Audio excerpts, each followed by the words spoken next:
Well, hello everyone, and welcome back to the dining room table. This is Mistakes Were Made, and today we are going to do our budget with me for the March 16th through 31st pay period. This is kind of our first budget with me as we get into a bit of a transition time period. We are after the layoff, so this will be the first one that we do where I am not getting a standard paycheck and instead we're pulling money from the job loss cushion. So that's not the only change that we have going on, but let's get started and we'll see what there is to talk about on the way. First things first though, as you may notice if you've been with us, we have our new format for our tracker. So most of the stuff on here is the same, but there are a few differences that we'll come across. All right, so first thing we have to do is income. And just due to the timing of this, we have not seen Mr. M's paycheck yet, so we are going to use the baseline amount. However, we are not going to start with $18.50, which is what we've been using before. Since we are in a bit of a, kind of a new situation for us, we're going to use $1,900 as the new baseline. He did get a little bit of a raise, and I think that using the $1,900 will put us a little bit closer to what the actual amounts will be. Plus, if we happen to see paychecks come in at less than $1,900, we can absolutely revert back down to $1,875 or $1,850, whatever is most appropriate. So starting there is $1,900. And then for my paycheck, we are pulling this money from the buffer, from the job cushion, that is. We know that on paper, my share of the budget is $2,200 a month. So for right now, we are going to just cut that in half and do $1,100 per pay period.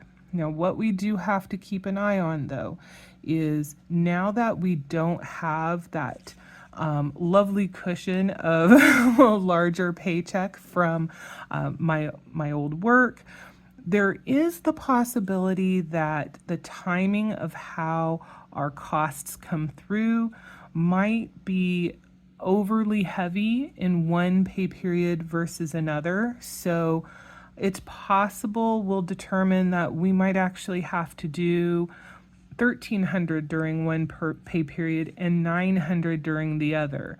We do know that the $2,200 is accurate and fits. We just don't know whether it's going to work to just do an easy 50-50 split. So that's something we'll have to keep an eye out on. But for right now, $1,100. Now you may notice that we do have some new categories or lines in here. Miscellaneous income was in there before. We will be using that for any bonuses that Mr. M might get that aren't actually part of his standard paycheck, and any unemployment that I may get.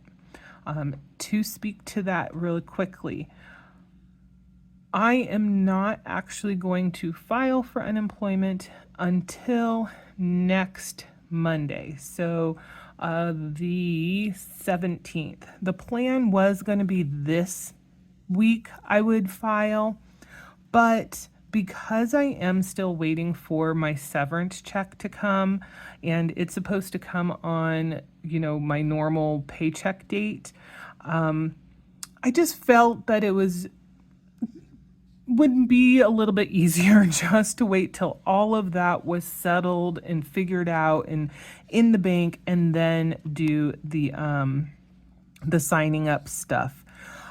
There's not any concern of them using or considering my severance as standard income that would, delay me being able to file for unemployment. The handbook was very, very clear, and the information, the fact on online for our state's, unemployment stuff was very clear that they do not consider PTO payments or severance as something to claim when you're doing your unemployment. So I don't have any concerns of that. I just felt it would be a little bit cleaner to have that all squared away and then get started on the unemployment process. As well, that does mean that does mean I have essentially a week of grace period, where I'm not doing anything work or job related. So this is essentially my vacation week, if you will. And it's been kind of boring, to be honest. There's not been a lot to do. It's interesting how much, a job takes up of your time. And then when you get that time back, I have been struggling a little bit to figure out, well, what the heck am I going to do? So I have been reading. I have slept in quite a bit. I will say that has been very, very lovely, though I forgot to turn my alarms off. So the last couple of days I have woken up at my normal time to go to work, and I was kind of disappointed with myself for that. I've done some baking. We now have 3 delicious loaves of banana bread, so that is one project I have finished. Sadly, we still have bananas in the freezer, so there's going to be another one of those projects down the line, but there's that. We do have quite a few cooking projects that I really need to get to. We still have a large amount of tomatoes in our freezer, so, tomato sauce or spaghetti sauce, that kind of thing. I need to do that, and I'm pretty sure we still have at least one bag of veggie cast-offs, and I think we may still have a bag of chicken bones and stuff like that. So bottom line, making another thing of stock is probably going to be on the table as well. So there's a couple of things that I will be doing that will keep me busy, and hopefully I'll find some others. Anyway, here I am. I'm rambling. So that's what we'll use in the miscellaneous income section. I did make a specific side hustle section as well for Etsy, any YouTube income. If I happen to sell stuff on Marketplace, some of my goods that I normally sell on Etsy, then that would go in there as well. I'm not anticipating that I'm going to have any other kind of side hustle, but I want to stay open and flexible, so who knows?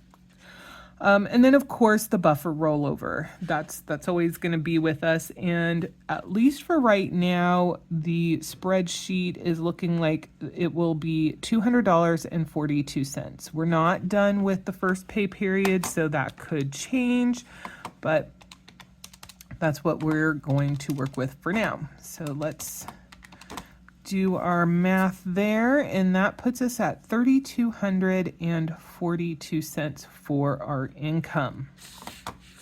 Again, not really a whole lot is changing here because we don't really have that much of a variable. There is something, there we go. There's something on my screen and I keep on trying to wipe it off here. We don't have a lot of variation in the kind of bills that come through. They're pretty steady. So these ones I crossed out are from the first pay period.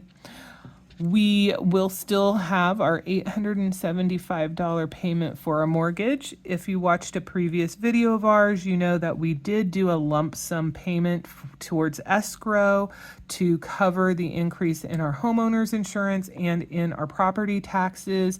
Somehow that magically meant that our actual mortgage payment was reduced by a little bit, the monthly mortgage payment, but We have elected to keep our payment as it has been.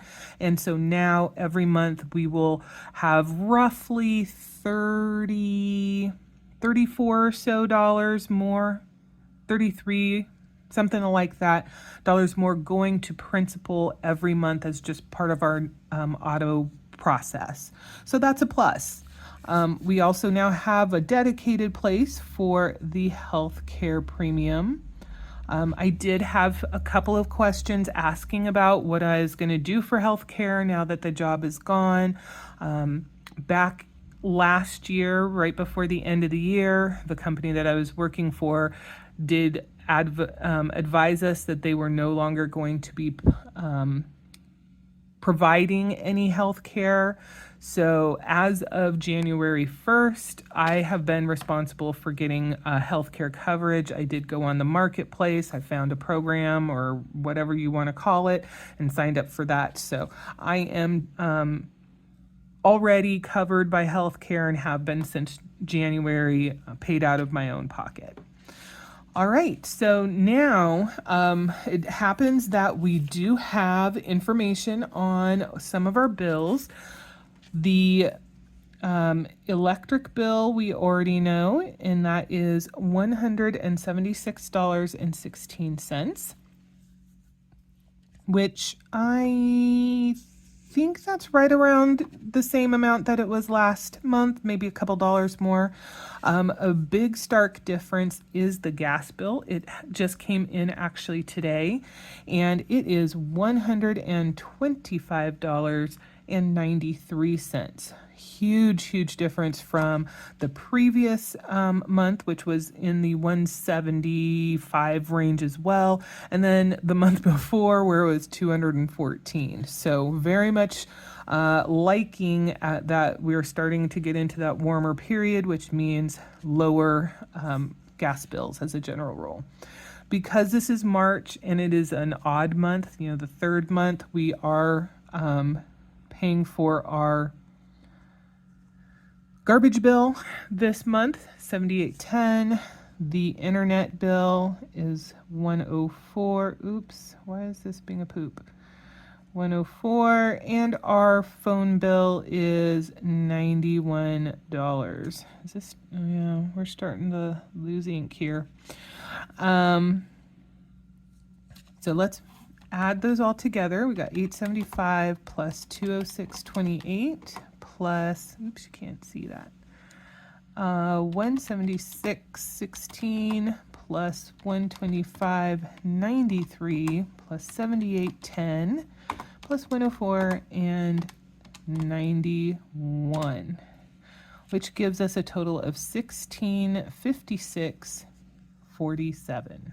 Okay, and then we'll just take that from the $3,242, and that leaves us with a total of $1,543.95. Okay. With this being the second pay period, we are still doing our standard $25 payment towards the emergency fund, and we're also going to have our buffer amount. We're just going to do the $200 for now, so that gives us $225. Oops, so we'll add $225. And that brings the income down to $1,318.95. All right, I got some weird goober here, so just ignore that. Nothing has really changed for our cash envelopes either. I consider us in kind of a weird limbo land right now. There are some things that we have talked about, Mr. M and I have talked about maybe adjusting, but at least for right now, we're kind of putting ourselves in a little bit of a holding pattern as far as changing things in the budget itself. I kind of look at it as there's going to be about 3 phases, at least for this first part. The first one is where we are now. The job is gone. I am pulling, or we're pulling money out of the job loss cushion. So we kind of need to wait and see how do we how do we interact with that? How does everything flow and things like that?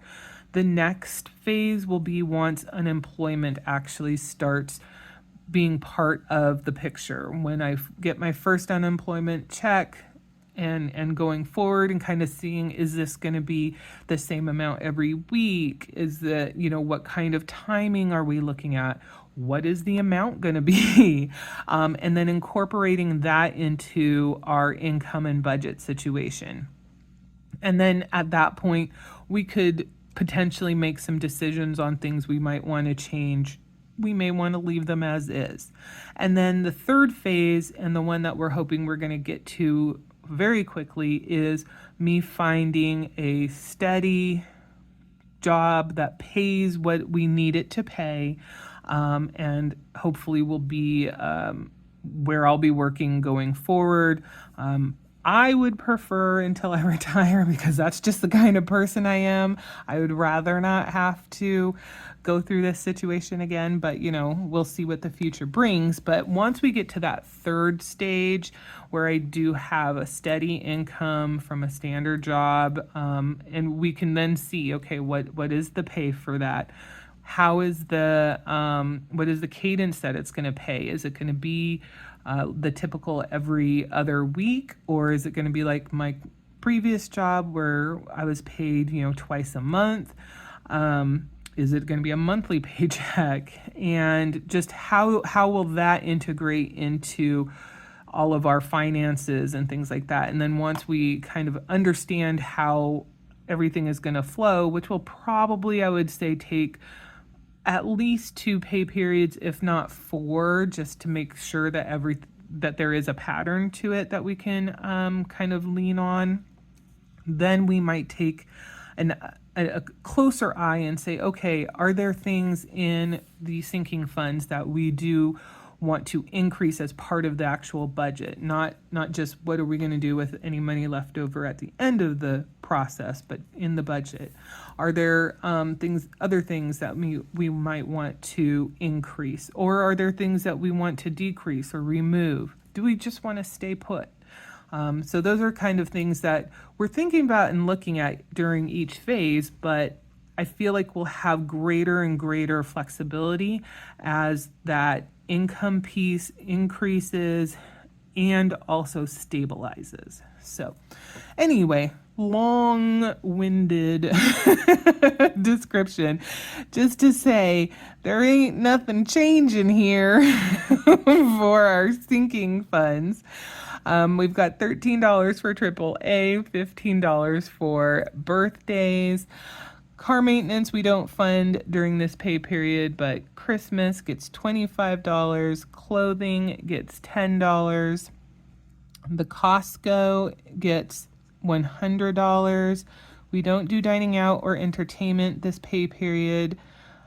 Garden and yard gets $30, gas gets $100. Gifts gets $5. We don't do giving this time. This is a little bit different because we usually do $200 per pay period. Because we judge how many weeks of groceries we need to do by how many Mondays are in the month. This is a magic month for groceries. There are 5 Mondays in March, even though that last Monday is the last day of the month. It still counts for this purpose. So with the last 3 of them falling on the 16th or later, we are going to actually be doing $300 for the grocery fund. Health gets $15. Household gets $30. License gets $11. Pets gets $125, and then Prime gets $12, and taxes gets $20. Okay, so let's add that up. Oops. Perfect. 25, 10, 100, 30, 100, 5, 300, 15, 30, 11, 125, 12, and 20. Okay, I feel like I did something wrong because as a general rule, I don't think 821 is right.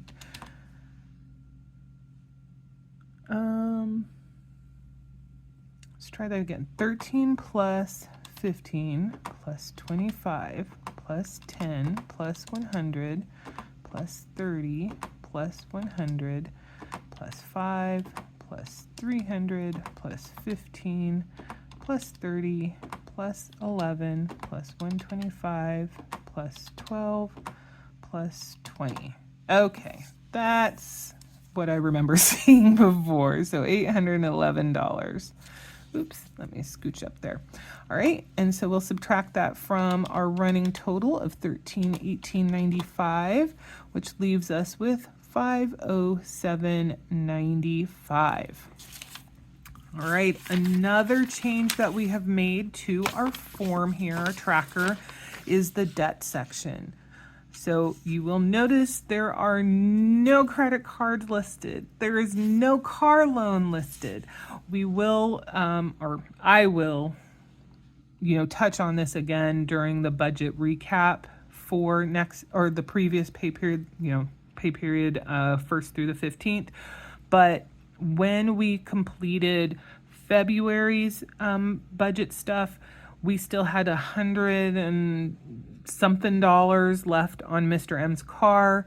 Well, last week he did go in to the bank and he paid that off. So that is 100% completed. And I think I had said I wasn't sure if he was paying off his credit card in February or in March.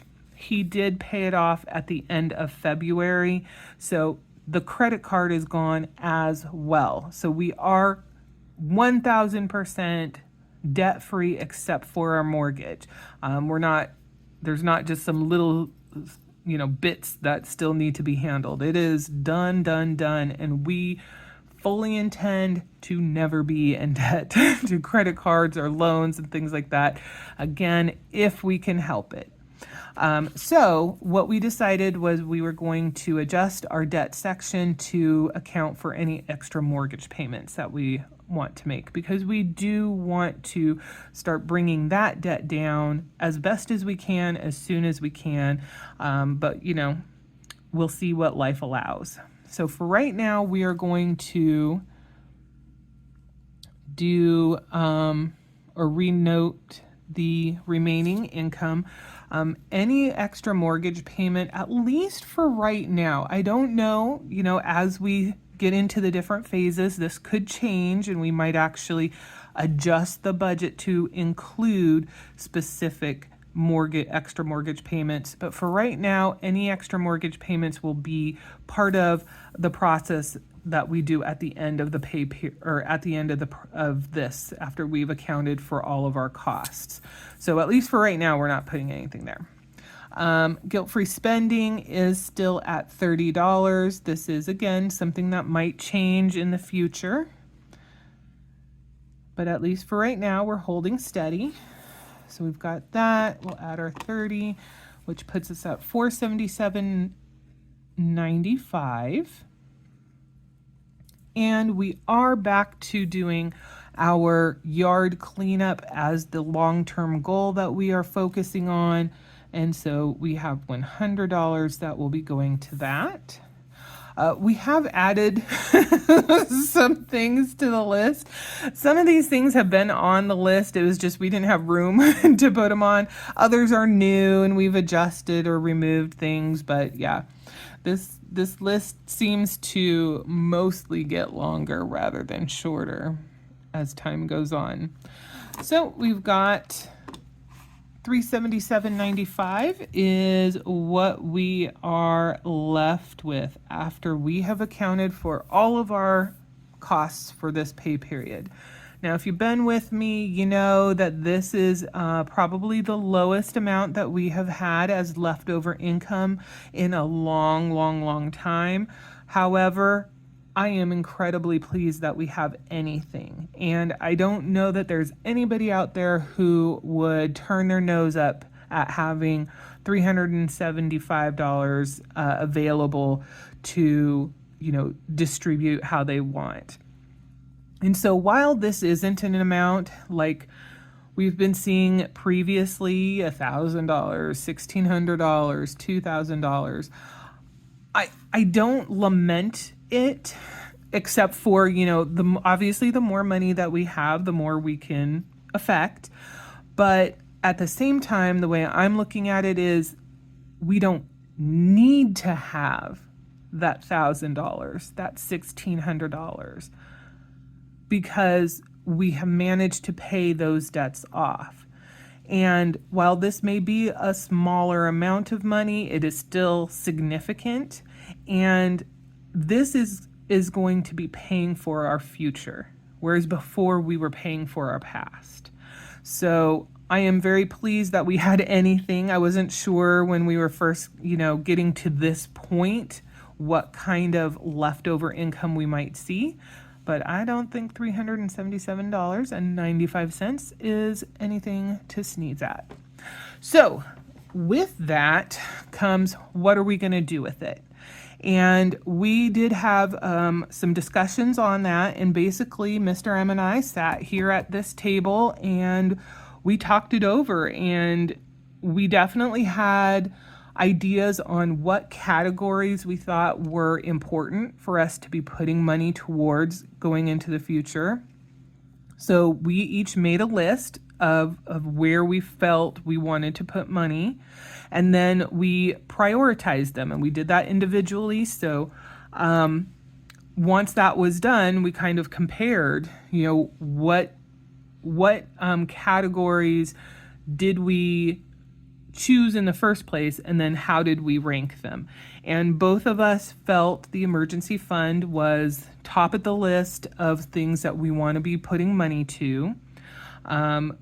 We were both on the same page as far as our number 3, which was mortgage, doing additional mortgage payments. Number 2, 4, 5, and 6, we had similar categories, but we just had them prioritized differently. So, we kind of hashed it out and talked about what were the pros and cons that we felt made it one thing better to put money towards than another, or why we would expect it or want it to be at a higher priority and things like that. And at the end of it all, we actually took some of the categories off the table. For example, I had investing in there, and he had job loss fund. And in the discussion, we kind of determined right now, with it being so uncertain, it just doesn't feel like the right time to be doing investing stuff. That's going to be something we'll want to re-look at once I do have that stable job in place. And as far as the job loss fund, because we do have the emergency fund, and technically the job loss fund is an emergency fund as well, and we're pulling money out of it, it didn't really make sense for us to be putting money back in. And so instead, if we are funding our emergency fund, and hopefully this doesn't happen, but we get to a point where it's been, a number of months and I still haven't found a job and we're getting to the end of the job loss cushion, then that would absolutely be an emergency. So we would pull money from the emergency fund. So we both ended up agreeing that yes, any money that we would think to put to the job loss fund would actually go into the emergency fund. So we could take that off the list. So this might be a long video, just as a heads up. So where did we end up? We decided that we are going to fund the emergency fund. We are going to fund sinking funds. We're going to fund the mortgage. We're going to fund long-term goals. And last but not least, this was one that actually we ended up adding after we had talked things over a little while and took some other things off, is fun. And then, of course, we'll have the rollover amount. There's always going to be some kind of a rollover amount as a general rule.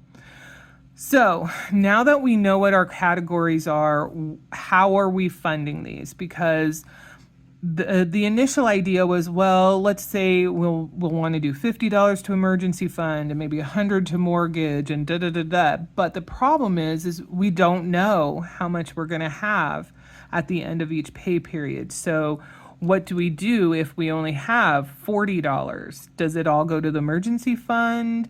How is that determined? So instead, we decided it just made more sense to use a percentage process. So just like when we were doing our split between debt and savings of 75% going to debt and 25% going to savings, we are going to do percentages for all of these. And then that way, no matter how much we have left over, as a general rule, we should be able to still fund all of these different things. So emergency fund is going to get 20%, sinking funds 20%, the mortgage is getting 30%, long-term goals 20%, and fun will get 10%.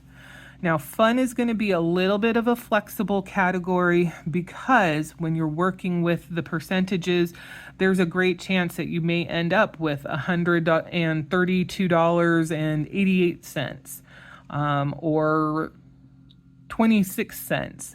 So we want to keep it in whole numbers. So what we're going to do is if it ends up being 50 cents or higher, we'll round up to the nearest dollar. And if it's 49 cents or lower, then we'll round down to the nearest dollar.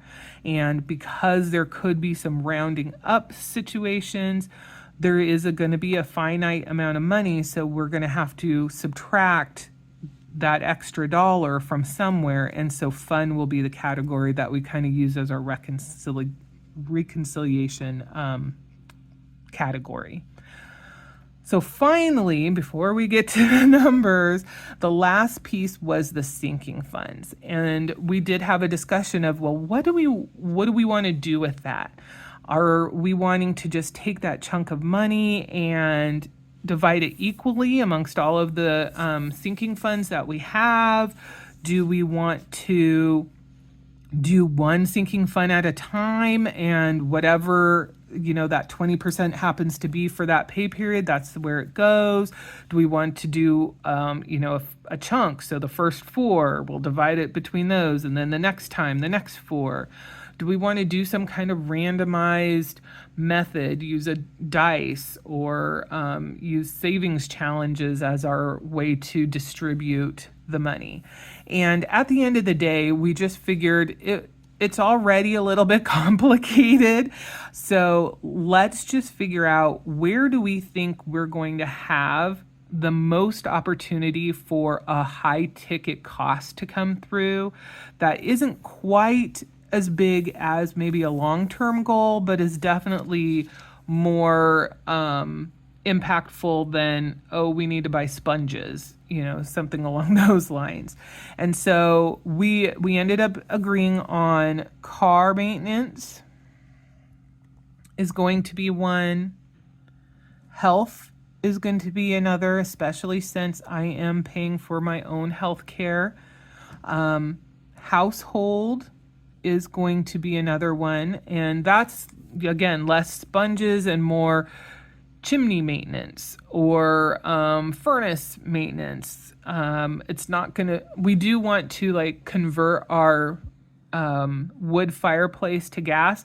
That is a long-term goal because that's going to be thousands of dollars, but getting the fireplace checked out and hopefully would be $500 or less, that would be something that would constitute a high cost, and why we want to use house as well. And then last but not least, not a surprise to anyone, I don't think, is going to be pets. That needs no explanation. So let's see where we are with that. So we're going to take, first and foremost, 95 cents is going to be for the rollover. So we have $377, and we're going to subtract 80%, and that gives us $75.4. So 75, because we're going to round down, it's less than 50 cents, $75 for the emergency fund.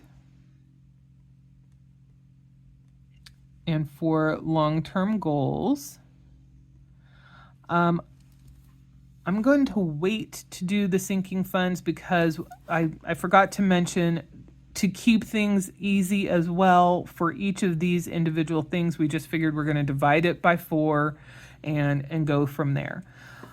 So we know 75 is going to be for the sinking funds. We'll do the calculation after we figure out mortgage. So we've got 377. We're going to subtract 70% this time to get what the 30% level is, and that's $113.10. So just $113 is what we will be doing for that. All right, so now we're going to come back to the sinking funds. $75 is the amount. We're going to divide it by 4, and that gives us $18. Oops, you can't see that. And 75 cents. So we are going to bump that to $19. So now each of these is going to get $19. And that's definitely going to make some changes. So 19 times 4 means we're at actually 76. So if we take 377 and subtract 75 minus 76 minus 113 minus 75, that gives us $38 left, and that's going to go to fun. And if we would have done 377 and subtracted 90%, I keep on not doing my calculator where it needs to be. It would have been at 37.7, so we would have presumably rounded up, and hopefully the math would have mathed. So there's not a huge difference there, but we've got our $38, and that's the way that that is going to break down. Now, as far as fun is concerned, our thoughts were, we really did want to have a little bit more opportunity to do, some of the frivolous stuff that we haven't been able to do previously.